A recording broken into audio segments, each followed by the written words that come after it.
प्यारे बच्चों, आज हम ये यूपी बोर्ड क्लास 10th का जो सेकेंड चैप्टर है अम्ल, क्षारक एवं लवण, ये स्टार्ट कर रहे हैं। और पहला चैप्टर जो रासायनिक अभिक्रिया एवं समीकरण, ये ऑलरेडी अपलोड कर दिए हैं। वो पूरा चैप्टर है, आप ज़रूर देखिएगा। और अगर चैनल को सब्सक्राइब नहीं किए हैं तो आप सब्सक्राइब कर लीजिए, क्योंकि हर चैप्टर के संपूर्ण वीडियो इसमें अपलोड किए जा रहे हैं, तो जिससे आपकी परीक्षा की तैयारी हो जाएगी और आप 100% आप मार्क्स प्राप्त कर सकते हैं, क्योंकि इम्पॉर्टेंट जो नोट्स है वो आपको प्रोवाइड किए जा रहे हैं। तो आइए समझते हैं अम्ल क्या है। लैटिन वर्ड में अम्ल को एसिड कहते हैं, और एसिड का अर्थ जो होता है वो खट्टा होता है। तो आप बताइए कि कौन कौन से पदार्थ हैं जो खट्टे होते हैं। तो जब हम खट्टा बोलते हैं तो सबसे पहले नींबू का नाम आ जाता है। उसके बाद कुछ संतरा भी जो होते हैं वो भी खट्टे होते हैं। मौसमी जो हम उसका जूस पीते हैं वो भी खट्टा होता है। आम भी खट्टा होता है, इमली खट्टी होती है। यानी कि वे पदार्थ जो स्वाद में खट्टे होते हैं वो अम्ल या एसिड कहलाते हैं। और ये करते क्या है कि जैसे अबीर यानी कि acid change blue litmus into red, या हिंदी में अगर कहेंगे तो अनिल। तो अम्ल वह है जो नीला लिटमस को लाल में परिवर्तित कर देता है। ये इंग्लिश में अगर इसका लिखना चाहते हैं तो अबीर का फुल फॉर्म है एसिड चेंज ब्लू लिटमस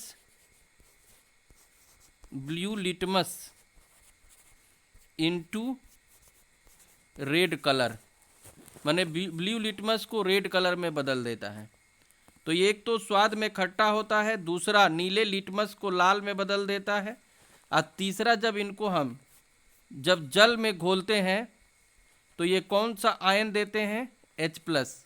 अब मॉडर्न कंसेप्ट में इसी को हाइड्रोनियम आयन भी कहते हैं। तो ये हाइड्रोजन आयन देते हैं। और एसिड शब्द लैटिन भाषा से लिया गया है, जिसका अर्थ खट्टा होता है, जो बता चुके हैं। अब प्रबल अम्ल में HCl H2SO4 HNO3 है, यानी कि ये 100% आयोनाइज हो जाते हैं। जो दुर्बल अम्ल हैं, जितने भी कार्बोक्सिलिक अम्ल हैं, जैसे एसिटिक अम्ल, लैक्टिक अम्ल, ऑक्जेलिक अम्ल, ये सब दुर्बल अम्ल में आते हैं। जो मोनोकार्बोक्सिलिक है RCOOH, monocarboxylic, di carboxylic, try carboxylic, जो कार्बनिक रसायन में आप पढ़ते हैं।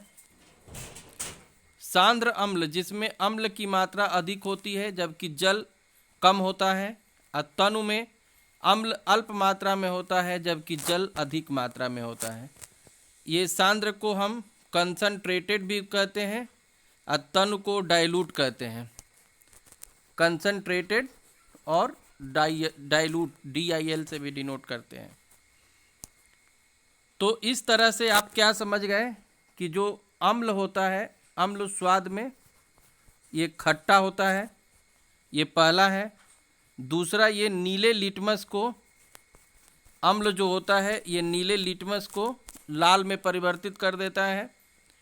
तीसरा, ये H+ आयन देता है जब इनको हम जल में विलय करते हैं। तो ये 3 चीज़ें आपको याद रखनी है। अब उसके बाद हम चर्चा करेंगे ये क्षारक। ये क्षारक क्या है? तो ये स्वाद में कड़वे होते हैं। जैसे अम्ल खट्टा होता है तो ये कड़वा होता है, और अम्ल जो होता है वो नीला को लाल में चेंज करता है, नीले को लाल में। ये क्या करता है, ये लाल को नीले में, जो बेस होता है वो रेड को ब्लू में, ब्रिब मतलब लाल लिटमस को नीले में परिवर्तित करता है। और जिस तरह से जो अम्ल होते हैं, अम्ल ये जलीय विलयन में H+ आयन देते हैं, उसी तरह से जो क्षारक हैं, ये क्षारक जो बेस है वो जलीय विलयन में OH- आयन देते हैं। जैसे NaOH है, KOH, CaOH का होल ट्वाइस, NH4OH, ये सब क्या है, ये क्षारक है। जैसे NaOH, KOH, CaOH ट्वाइस ये प्रबल क्षारक है, और NH4OH ये दुर्बल क्षारक है। तो इस तरह से क्षारक जो होते हैं ये स्वाद में कड़वे होते हैं, नीले, ये जो लाल लिटमस को नीले में बदल देते हैं, जलीय विलयन में OH- आयन देते हैं।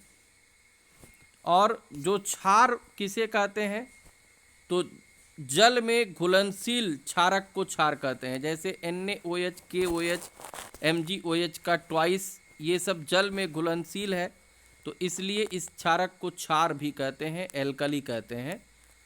सूचक, सूचक यानी कि सूचना देने वाला, इंडिकेटर है, इंडिकेट करता है। सूचक किसी दिए गए विलयन में अम्ल या क्षारक की उपस्थिति को दर्शाते हैं। रंग या गंध अम्लीय या क्षारक माध्यम में बदल जाता है। जैसे हम जो है, अब मान लीजिए कि एक जो है ये दो कंटेनर है, और किसी में अम्ल और किसी में क्षार रखा गया है, ये पता नहीं है किस में अम्ल है और किस में क्षार है। तो कैसे टेस्ट करेंगे, तो एक हम लेते हैं ये ब्लू लिटमस लेते हैं, और एक लेते हैं रेड। ये ब्लू लिटमस हम लेते हैं, ये ब्लू लिटमस हम ले लिए, और एक ले लिए ये रेड लिटमस। जब हम ब्लू लिटमस पर अम्ल को डालते हैं तो ये रेड हो जाता है, और जब रेड लिटमस पर हम डालते हैं तो ये ब्लू। यानी कि कुल मिलाकर के हमको ये समझना है कि जो अबीर है, तो अबीर का क्या मतलब है, एसिड जो है ब्लू लिटमस को रेड में चेंज कर रहा है। ये ब्लू लिटमस को किस में चेंज कर रहा है, अब बेस जो होता है वो रेड को किस में चेंज करता है, ये ब्लू में, बेस रेड को, और ये एसिड जो है ब्लू को रेड में। तो ये आपको समझना है। अब इंडिकेटर जो होते हैं ये 3 प्रकार के होते हैं। एक प्राकृतिक होता है जो नेचर में पाया जाता है, जैसे लिटमस है, लाल पत्ता गोभी है, हाइड्रेंजिया पौधे का जो फूल है, हल्दी है, ये सब प्राकृतिक सूचक में आएगा। अब मेथिल ऑरेंज, फिनोप्थिलीन ये कृत्रिम में आएगा। और प्याज है, लौंग का तेल है, ये गंधीय सूचक में आता है। तो अब जैसे हम समझते ये हैं, अब जैसे मान लीजिए ये लिटमस है, तो लिटमस अम्ल के साथ ये लाल को नीला में बदल देगा। माने जो अम्ल, ये लिटमस पेपर है, तो जो अम्ल होता है ये ब्लू लिटमस को रेड में, और जो बेस होता है रेड को ब्लू में, ये परिवर्तित करता है। लाल पत्ता गोभी जो होता है अम्ल को लाल में और क्षार को हरा में, ये याद रखना है। हल्दी अम्ल डालेंगे तो कोई बदलाव नहीं, अगर क्षार डालते हैं तो लाल हो जाता है। हाइड्रेंजिया का जो फूल होता है अम्ल डालेंगे तो नीला, क्षार डालेंगे तो गुलाबी। फिनोप्थिलीन अगर अम्ल डालेंगे तो रंगहीन और क्षार डालेंगे तो गुलाबी। मेथिल ऑरेंज अगर अम्ल डालेंगे तो लाल और क्षार डालेंगे तो पीला। तो इस तरह से ये होता है। उसके बाद जो प्याज का रस है, अगर अम्ल डालेंगे तो तीक्ष्ण गंध होगा, क्षार डालेंगे तो कोई गंध नहीं। वेनिला ये समान गंध रहता है, कोई गंध नहीं क्षार डालने पर। और लौंग का तेल अगर हम अम्ल में डालते हैं तो समान गंध रहती है, और क्षार में डालते हैं तो कोई गंध नहीं। तो इस तरह से हम जो है सूचक को समझते हैं। अब हम समझेंगे अम्ल और क्षारक। तो ये अम्ल के साथ और क्षारक के साथ, यानी कि जो धातुएं होती हैं, धातुएं ये अम्ल के साथ अभिक्रिया करके लवण बनाती हैं, हाइड्रोजन निकलता है। और जो धातु होती है जब क्षार के साथ अभिक्रिया करती है तो लवण बनता है, हाइड्रोजन निकलता है। यानी कि जैसे HCl है, Zn के साथ किया तो ZnCl2 बना, H2 निकला। Zn जो है अगर सोडियम हाइड्रोक्साइड के साथ किया तो सोडियम जिंकेट बना और हाइड्रोजन निकला। तो इस तरह से अब पॉप टेस्ट, हाइड्रोजन गैस से निहित परखनली के पास जब जलती हुई मोमबत्ती लाई जाती है तो पाप की ध्वनि उत्पन्न होती है। इस टेस्ट को हाइड्रोजन की उपस्थिति दर्शाते हैं। यानी कि अगर कोई टेस्ट ट्यूब है, ये टेस्ट ट्यूब है और हाइड्रोजन गैस से निहित परखनली, इसमें मान लीजिए कि H2 गैस है, और जब हम एक जलती हुई यहाँ पे मोमबत्ती ले आएंगे तो पॉप की इसमें ध्वनि होती है, पाप की आवाज़ होती है। तो हम समझ लेते हैं कि ये जो हाइड्रोजन गैस निकल रही है तो इसी के कारण जो है जब ये जलती है तो पाप की इसमें आवाज़ आती है। तो इस तरह से हम इस टेस्ट को समझते हैं, पॉप टेस्ट कहते हैं। अब जो अम्ल होते हैं तो अम्ल का धातु कार्बोनेट के साथ अभिक्रिया और बाइकार्बोनेट के साथ अभिक्रिया।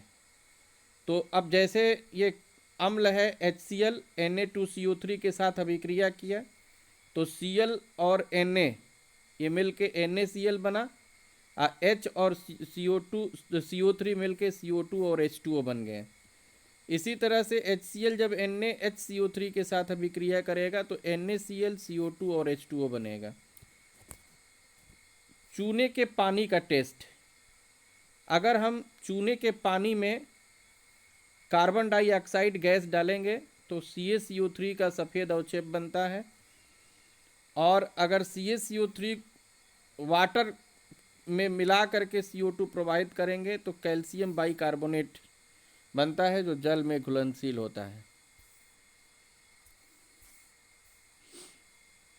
अब जो है, अब हमको मालूम है जो अम्ल और क्षार, अम्ल और क्षार, कोई भी अम्ल है किसी भी क्षार के साथ अभिक्रिया जब करता है तो क्या बनता है, लवण बनता है और जल बनता है। इस क्रिया को क्या कहते हैं, उदासीनीकरण, उदासीनीकरण कहते हैं। जैसे अम्ल और क्षारक मिलके लवण और जल बनाते हैं तो उदासीनीकरण अभिक्रिया, जब अम्ल द्वारा क्षारक का प्रेक्षित प्रभाव तथा क्षारक द्वारा अम्ल का प्रभाव समाप्त हो जाता है और परिणाम स्वरूप लवण और जल प्राप्त होते हैं तो उदासीनीकरण अभिक्रिया होती है। अब अम्ल जो होते हैं, ये अम्ल जो एसिड है ये दो प्रकार का है। एक है ये प्रबल और दूसरा है दुर्बल। उसी तरह से जो क्षार होते हैं, क्षार भी दो प्रकार के हो गए। एक हो गया ये स्ट्रांग यानी कि प्रबल, और वीक यानी कि दुर्बल। तो जैसे मान लीजिए ये वीक एसिड है और वीक बेस है, स्ट्रांग एसिड है और स्ट्रांग बेस है। तो इनसे मिल करके चार तरह के लवण बन सकते हैं। जैसे हम स्ट्रांग एसिड ले लेते हैं, प्रबल अम्ल, और दुर्बल क्षारक ले लेते हैं। अब ये ले लिए तो अम्लीय लवण बनता है, क्योंकि अम्ल जो है स्ट्रांग होता है। अगर दुर्बल अम्ल ले लिए, आप प्रबल क्षारक ले लिए, ये ले लिए, तो जो प्रबल होगा जैसे क्षारीय लवण बनेगा। अगर प्रबल अम्ल है अप्रबल क्षार है, जैसे ये ले लिए, तो उदासीन लवण बनता है। अगर दुर्बल अम्ल और दुर्बल क्षारक लेते हैं तो उदासीन लवण और जल बनता है। तो इस तरह से हम समझते हैं।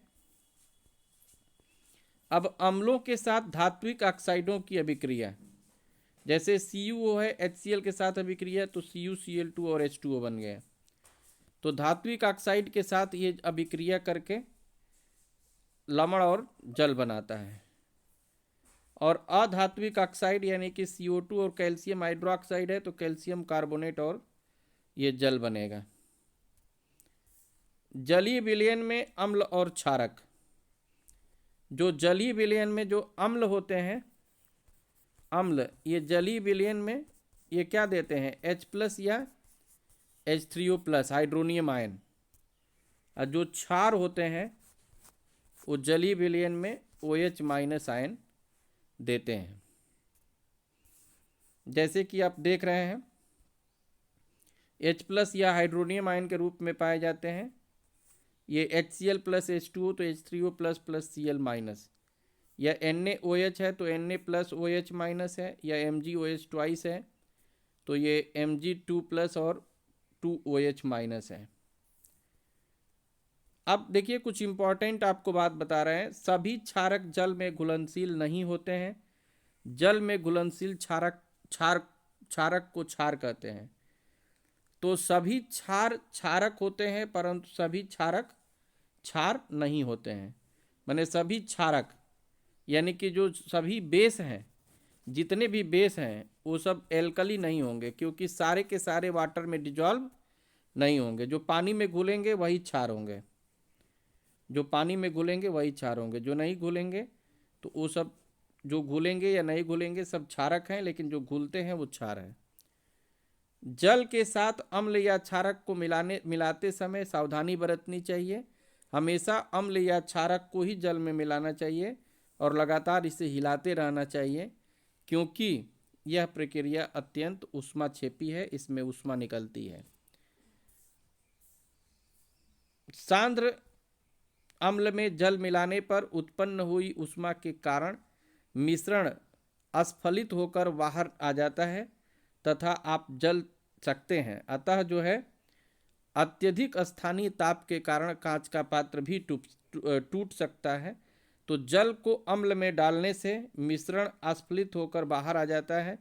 स्थानीय दाब के कारण कांच का पात्र टूट जाता है। तो जल को अम्ल में नहीं डालना है, अम्ल को जल में डालना है। अम्ल धातुओं के साथ अभिक्रिया करके लवण और हाइड्रोजन बनाता है, और ये जो धातु कार्बोनेट के साथ अभिक्रिया करके लवण CO2 और जल बनाता है। तो इस तरह से आप जो है ये चैप्टर देख रहे हैं। अब सबसे इम्पॉर्टेंट टॉपिक हम डिस्कस कर रहे हैं pH स्केल। तो जो अम्ल का जो pH होता है अम्लीय विलयन का, उस 7 से कम होता है, 7 से कम। और जो क्षार का होता है वो 7 से ज़्यादा होता है। और जो लवण का होता है उदासीन विलयन का, वो 7 होता है, अम्लीय का 7 से कम होता है, और क्षारीय का 7 से ज़्यादा होता है। pH का मान 0 से 14 के बीच होता है, ये याद रखना है।